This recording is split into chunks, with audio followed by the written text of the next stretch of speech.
Le Grand Matin Sud Radio. L'enquête de la matinée. Merci d'être avec nous. Nous voici dans le grand débat ce matin, puisqu'on parle de la montée des extrêmes suite aux élections en Bavière. Et avec nous ce matin, Véronique Jacquier, nos invités, Jérôme Quéré, vice-président du mouvement européen France, et Éric Tegnier, président du collectif Racines d'Avenir, militant LR et ex-candidat à la présidence des Jeunes Républicains.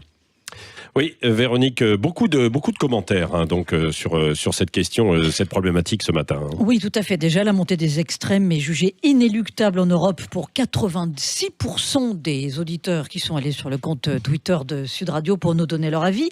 Et on a évidemment beaucoup de commentaires avec Pat qui nous dit « Mais de quels extrêmes parlez-vous ? Le seul fascisme est celui de la mondialisation mercantile.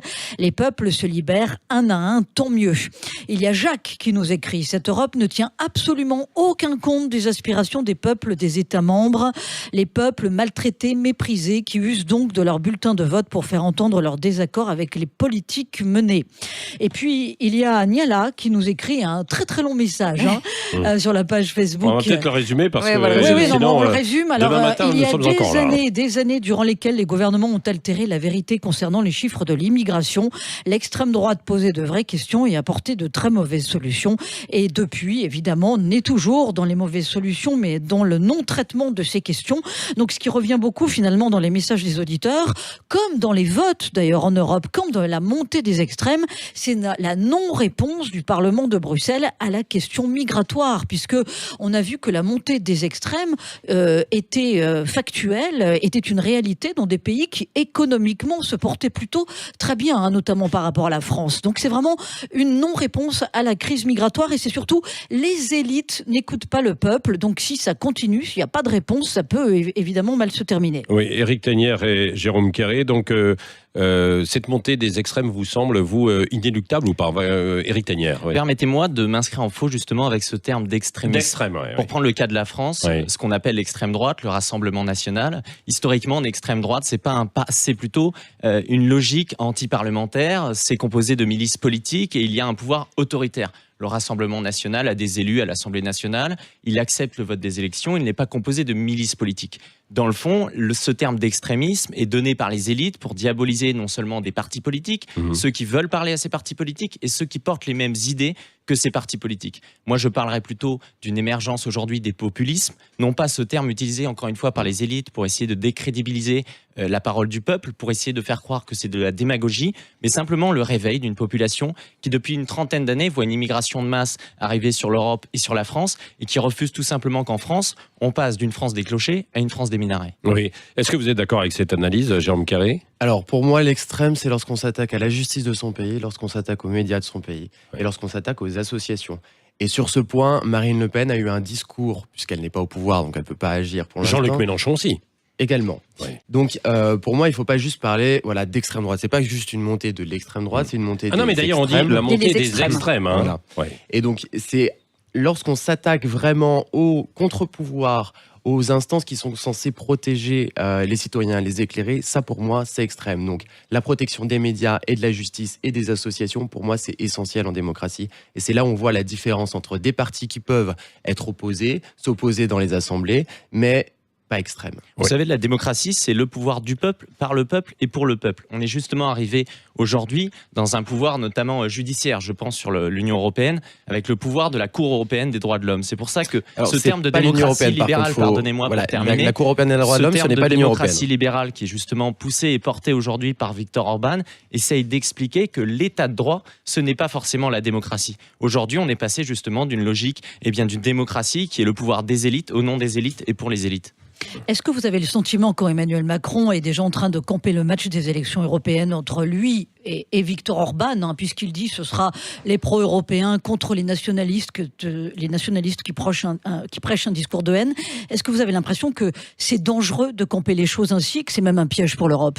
Effectivement, aujourd'hui, la question, c'est pas d'être pour ou contre l'Europe. La question, c'est d'être pour ou contre l'immigration, pour ou contre l'Europe des juges, pour ou contre le multiculturalisme. C'est ça la véritable question. Être pour l'Europe, ce n'est pas être forcément pour l'Union européenne. Cette Union européenne aujourd'hui qui est dirigée par la Commission européenne, qui effectivement est tenue par des juges. Effectivement, ça va au-delà de l'Union européenne. C'est l'Europe dans tout son sens. Mais Emmanuel Macron aujourd'hui, il est dépassé. Il voulait sauver l'Europe. Il est isolé. Même Angela Merkel aujourd'hui refuse, par exemple, son idée de créer un budget au niveau européen. Finalement, c'est lui qui est isolé et l'Europe de demain peut se faire avec Viktor Orban, avec Matteo Salvini. Alors l'Europe des juges, ça me fait un peu sourire quand même, puisque la Commission européenne, qui ne décide pas mais qui propose, il faut le rappeler, a proposé une relocalisation des réfugiés. C'est-à-dire, le Luxembourg, les réfugiés ne vont pas aller directement réfugiés. Ils passent par l'Italie, ils passent par la Grèce et par l'Espagne. C'est pas juste par rapport à ces pays qui doivent assumer la totalité des demandeurs d'asile. Donc la Commission européenne a proposé de répartir en fonction du nombre d'habitants et de la richesse du pays.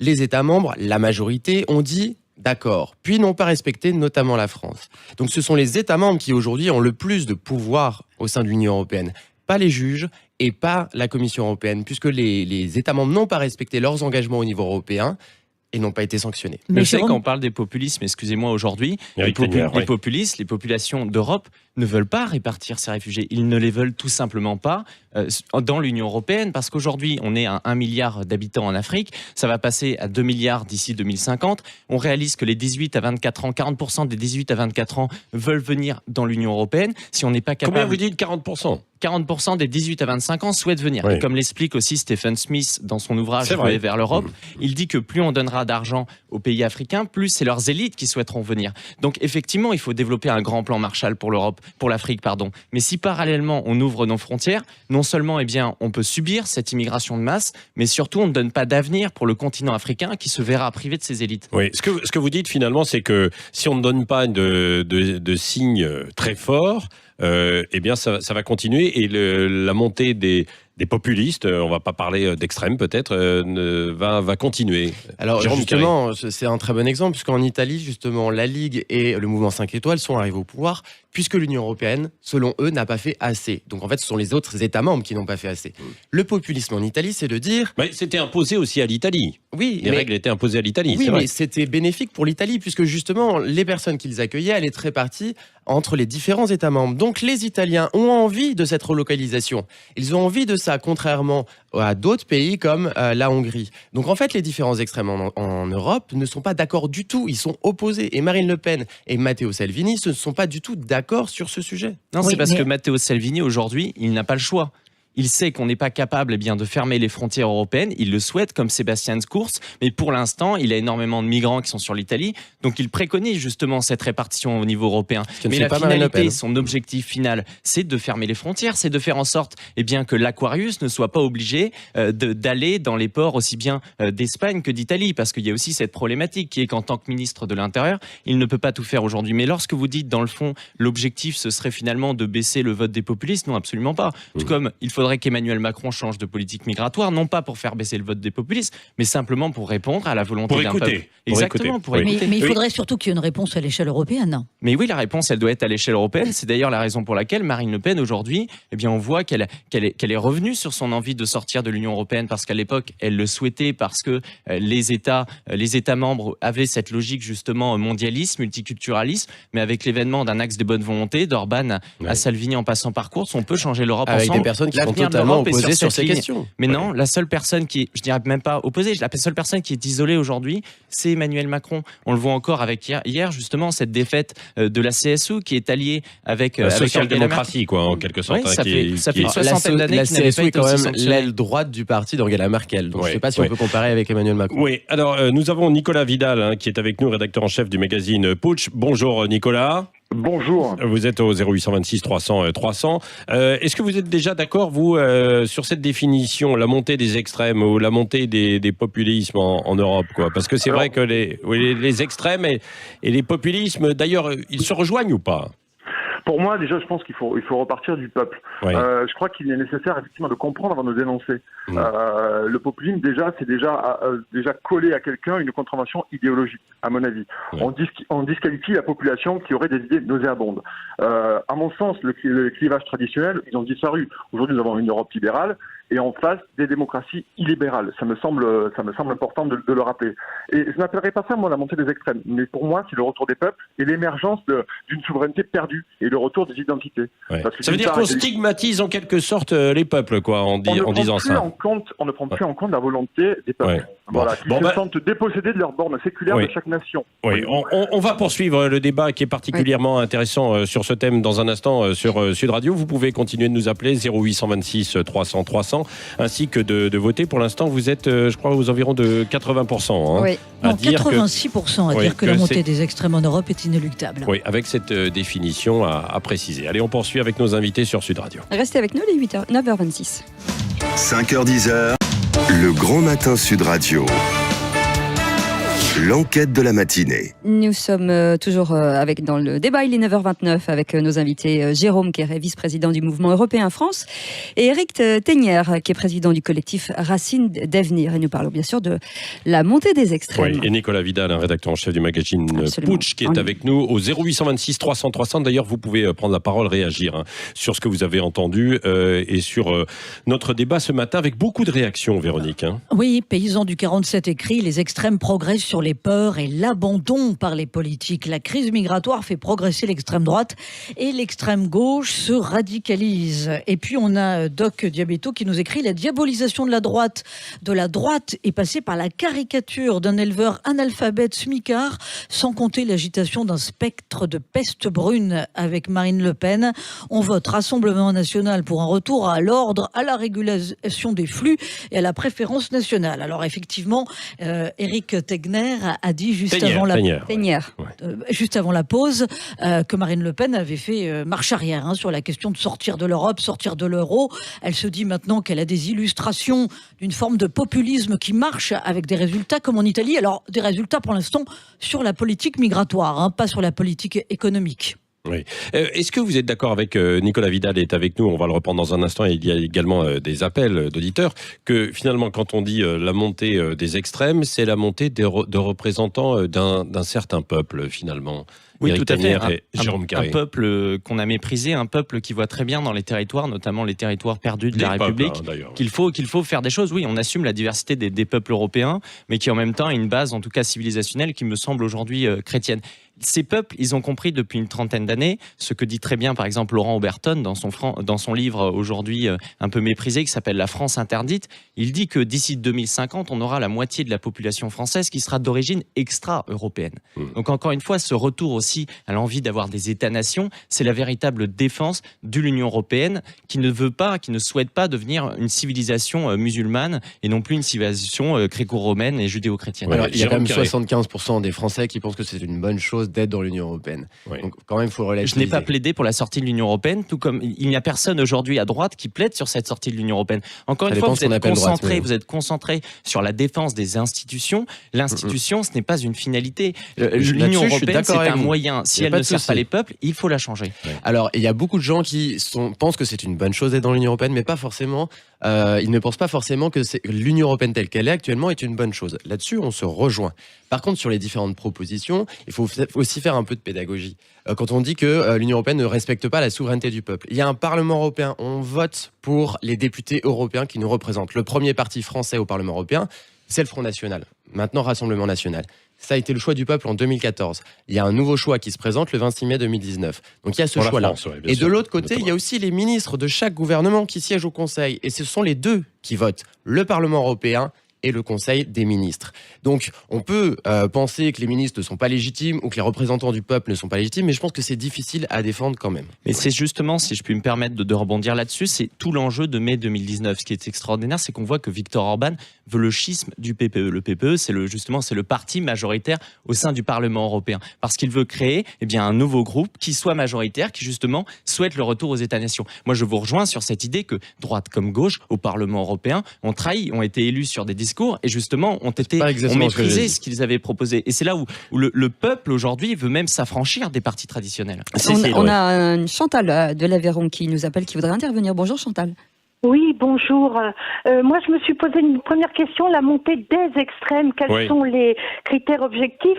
Mais écoutez, moi, je trouve qu'on agite beaucoup le drapeau rouge de l'immigration, alors que ça ne concerne que 2 millions de personnes environ parmi 600 millions en Europe.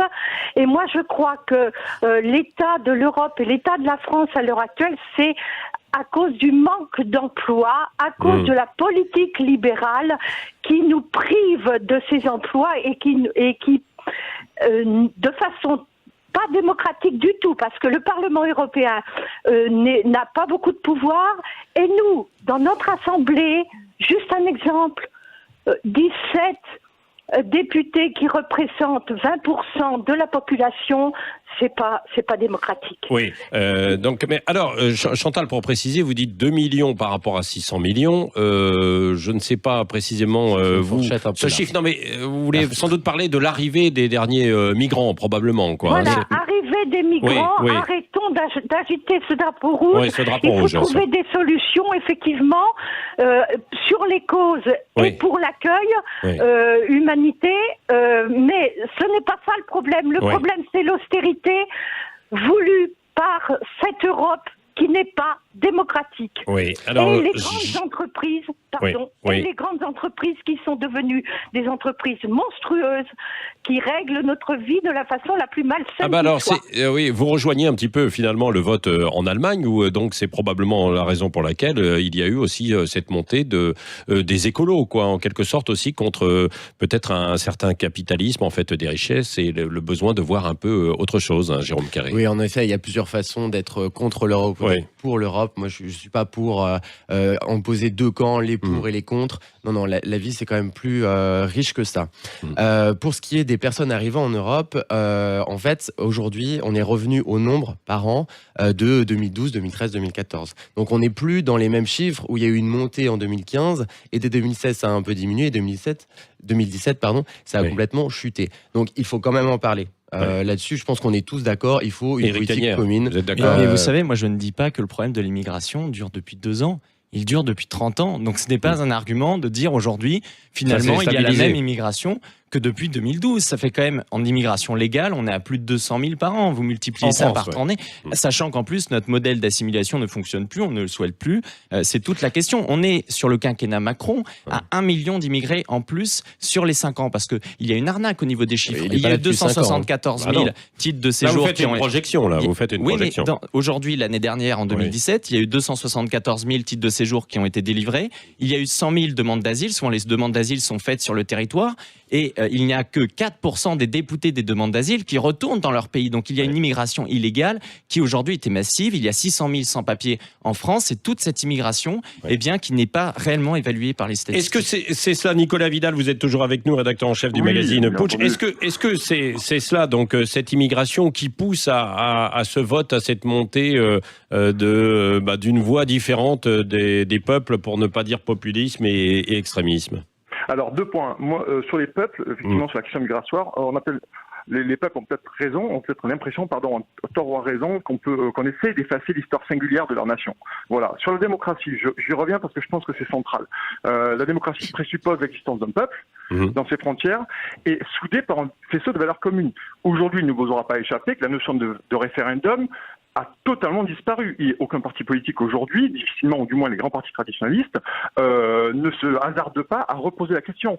Et nier la volonté des peuples, à mon sens, c'est préparer la fin du modèle de démocratie occidentale. Et ça, c'est un vrai péril tant qu'on ne remettra pas la souveraineté au niveau et au cœur de l'Europe. Voilà. C'est mon avis sur ces questions qui me semblent essentielles. Oui, Jérôme Carré, donc sur cette question de la souveraineté, comme sur la souveraineté, il faut faire attention parce que la démocratie, c'est la majorité du peuple qui décide, mais elle ne doit pas non plus se transformer en tyrannie de la démocratie, de la majorité, pardon. Donc si ça nous arrange, on accepte le référendum, sinon on fait comme en 2007, on fait le traité de Lisbonne finalement, on rejette cet avis qui est du peuple qui a voté majoritairement contre la Constitution européenne, et c'est pas grave. Vous savez, la montée des populismes, elle date depuis les années 90 déjà, avec ceux qui voulaient s'opposer à cette logique de Fukuyama, de la fin de l'histoire, de l'universalisme. Et en 2005, on l'a réellement vu émerger, mais on ne l'entend pas, ça. Mais en 2005, ce n'était pas un non à l'Europe, c'était un non à cette constitution. Il faut bien le rappeler. C'est pas forcément le langage de Jean-Luc Mélenchon ou de Marine Le Pen. Quand même le vice-président du mouvement européen France. Est-ce que vous n'avez pas peur pour l'Europe avec les prochaines élections? Parce que ce que vous dites me fait penser à ce qui s'est passé en Grande-Bretagne avec le Brexit. On a minoré la question identitaire. Les élites n'ont pas écouté les Britanniques sur cette question-là. Résultat, ils ont donné le pouvoir à ceux qui ont dit « bah non, on veut plus de cette Europe-là ». Est-ce qu'il n'y a pas ce danger-là quand même avec les prochaines élections européennes? Alors, le pouvoir, UKIP, qui a fait campagne pour le Brexit, ne l'a pas voulu et ne l'a pas pris. Et aujourd'hui, on ne l'entend pas sur ce qu'il faudrait comme relation entre l'Union européenne et le Royaume-Uni, puisqu'il n'avait pas de plan B, il n'avait pas de plan pour le Brexit. Le but, c'était uniquement le Brexit. Donc, il faut quand même le rappeler. Pour ce qui est donc de ces élections, en effet, on peut avoir peur. Mais le but, c'est de se mobiliser pour aller convaincre les abstentionnistes. Parce que c'est eux qui sont les plus nombreux actuellement. Ce ne sont pas ceux qui sont en faveur des extrêmes, que ce soit de droite ou de gauche, ni même des autres partis. Ce sont les abstentionnistes. Ce sont eux les majoritaires. Et c'est eux qu'il faut aller chercher pour les écouter, puisqu'on ne les écoute pas assez, eux. On écoute beaucoup, en effet, sur les réseaux sociaux, ceux qui se plaignent de l'Union européenne, des élites, etc. Mais que pensent les abstentionnistes? Je pense qu'ils sont désillusionnés de la politique, pas uniquement européenne, mais française, y compris de manière générale. Et c'est à eux qu'il faut aller parler. Puisque en Grande-Bretagne, on n'a pas été les voir. On n'a pas assez été chercher les jeunes. Et aujourd'hui, ils le regrettent amèrement, ce choix du Brexit, auquel ils n'ont pas participé. Et vous savez, si les gens aujourd'hui ils choisissent l'abstention, c'est que justement, ils veulent un retour des peuples, parce qu'ils en ont assez de voter à chaque fois pour les mêmes dirigeants qui, peu importe l'alternance, eh bien, une fois au pouvoir, mènent cette même politique mondialiste, ultra-capitaliste et multiculturaliste. Donc, ne vous faites pas d'illusions. Si demain, cette majorité d'abstentionnistes vient voter, ce sera une défaite cuisante pour Emmanuel Macron, qui même au niveau de son élection présidentielle n'a été élu réellement que par 17% des Français. Parce que les gens... Marine Le Pen encore moins. Mais moi, je ne suis pas là pour défendre ici Marine Le Pen. Je suis en train d'expliquer ce que son vote traduit et ce qu'on souhaite. Je suis chez les Républicains. Ah bon. Aujourd'hui, il y a une grande partie des Républicains. Le parti où il y a des boulettes, c'est ça, avec Laurent Wauquiez. Voilà. Mais Laurent Wauquiez essaye de défendre justement cette politique où il tend la main à Viktor Orban de dire il faut arrêter avec tout cela, il faut appliquer des choses concrètes. Et sur le projet, on en a le projet. Pour la CSU en Allemagne, le fait de se rapprocher un peu de la droite, ça ne les a pas aidés en Bavière. Non, ce qui les a sanctionnés, c'est que justement, ils sont restés avec Angela Merkel, alors qu'Angela Merkel, en 2015, a fait venir 1 million de migrants. Ils se sont trompés sur cette logique d'alliance. Aujourd'hui, ils essayent simplement d'avoir un discours plus à droite, mais qui est un discours électoraliste, parce qu'ils n'ont pas compris cette logique de crédibilité. Il faut que les partis traditionnels retrouvent une crédibilité. Oui. Merci à tous les deux. Jérôme Quéré, donc vice-président du mouvement européen France, et Éric Tanière, président du collectif Racines d'Avenir, ainsi que Nicolas Vidal, rédacteur en chef du magazine Putsch, d'avoir été avec nous. Véronique, du côté des votes, 86% des auditeurs sur le compte Twitter de Sud Radio estiment que la montée des extrêmes est inéluctable en Europe. Voilà, question qu'on posait après les résultats en Bavière, les résultats de l'AfD qui entre au Parlement régional. Oui, et vous pouvez continuer de réagir et d'échanger entre vous, évidemment, sur les réseaux sociaux et notamment sur le compte Sud Radio. Merci en tout cas à tous d'avoir participé à ce débat. Et dans quelques minutes, ces 5 questions pour tout savoir. On reçoit David Séchant, le frère jumeau de Renaud, qui nous parle de son très, très bel album Dans l'intimité de Renaud. Il est 9h41. Merci d'être avec nous sur Sud Radio. 5h10.